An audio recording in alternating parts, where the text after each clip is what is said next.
Hello, I am Sulem Hernández, and I will be talking about Luis Ramiro Barragan Morfin. Barragan is a formally trained engineer and self-trained architect that was born in March 1902 in Guadalajara, Jalisco, Mexico. He graduated with an engineering degree in 1923 from the Escuela Libre de Ingenieros in Guadalajara, Mexico. Barragan revolutionized modern architecture in the country with his use of bright colors reminiscent of the traditional architecture of Mexico, with his designs of homes, gardens, plazas, and more. In 1924, shortly after graduating, he began to travel all over Europe, mostly in Spain, France, Italy, and Greece. And during this period of extensive travel, he first came across the published works of the German-born French landscape architect and illustrator known as Ferdinand Bach. Years later, he again went to Europe, where he met Bach and Le Corbusier, both of whom had a profound influence on Barragan's work. Traveling all over Europe and visiting Bach and his gardens and Le Corbusier and his lectures, he then became influenced by integrating nature into design and also by European modernism.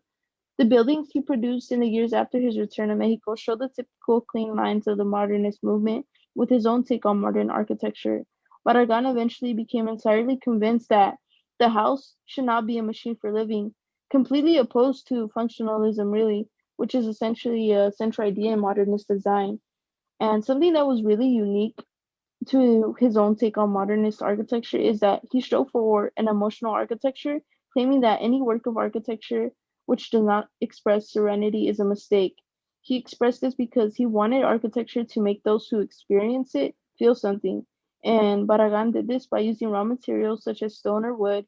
He combined them with an original and dramatic use of light, both natural and artificial, and his preference for hidden light sources, which give his interiors a particular subtle and lyrical atmosphere.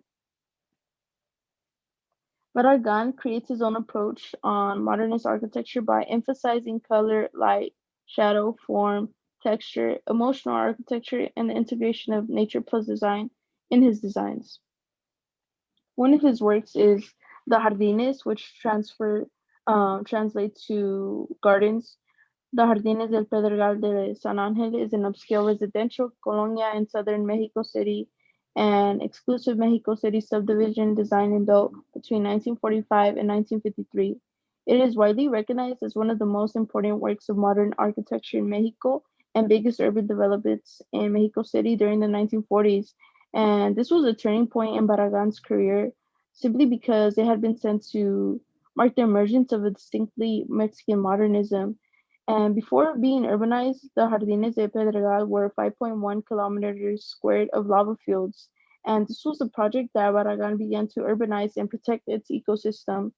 And like I mentioned before, the designer Ferdinand Bach opened Barragan's eyes to the beauty of gardens and played a central role in Barragan's thinking about landscape design.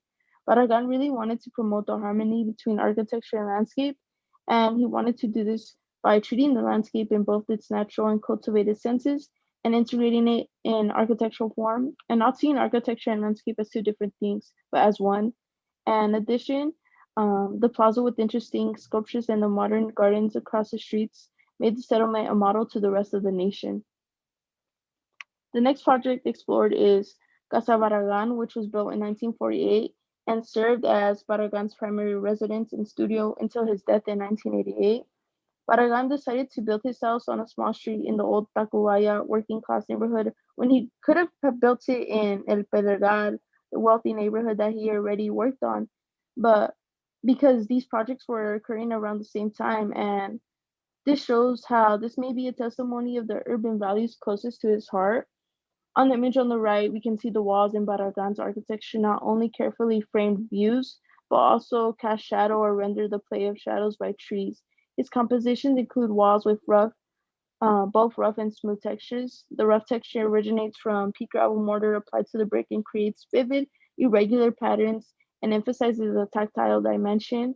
By contrast, the smooth texture comes from a regular mortar surface and forms a silent, abstract scenery, offering a contemplative canvas for light beams moving across the wall. With its extreme use of raw materials, the inhibition of the colors of Mexican architecture, like yellow and pink, made this a global yet local prodigy. And on the images on the left, we can see the player privacy and visibility are seen throughout the front and the back halves of the house. Towards the front, high windows are used to let light in, but they still maintain privacy, whereas the large windows open up to the back of the garden. Since the back of the house opens up to private space as opposed to the public street at the front of the house, Barragan is able to manipulate the windows accordingly. The next project is famous collaboration between architect Luis Barragan and artist Matias Goertz that gave birth to an iconic project in Mexico City known as Torres de Satellite. In the course of the decades from 30 to 50, Mexico City tripled its population after a post-revolutionary stage that marked a powerful rural migration to the city. And this accelerated phase of growth was the reason for an urban development that approached modernism and European theories of urbanization as part of its growth philosophy.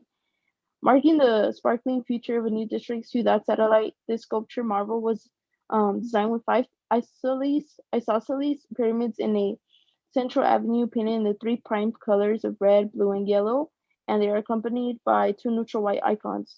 Now these satellite towers are seen as a symbol of the newborn and modern to that satellite.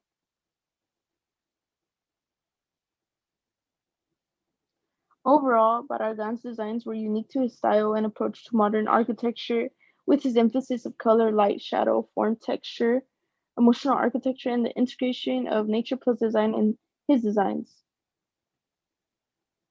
Due to an astounding career and his own style in architecture, Barragan received the Pfister Prize in 1980. And although he was influenced by a well-known architect as Le Corbusier and Ferdinand Bach, his work poses in opposition to the Western canon because of his use of combining modernism with traditional architecture in Mexico and essentially picking and choosing and having creative freedom without being restricted to something as rigorous to be accepted in as the Western canon. And Luis Barragan is considered as the most prominent Mexican architect and as one of the major figures on the international field of architecture in the last century. He is one of the architects who succeeded in creating their own vision of modernism by imbuing it with the warmth and vibrance of his native Mexico. Thank you.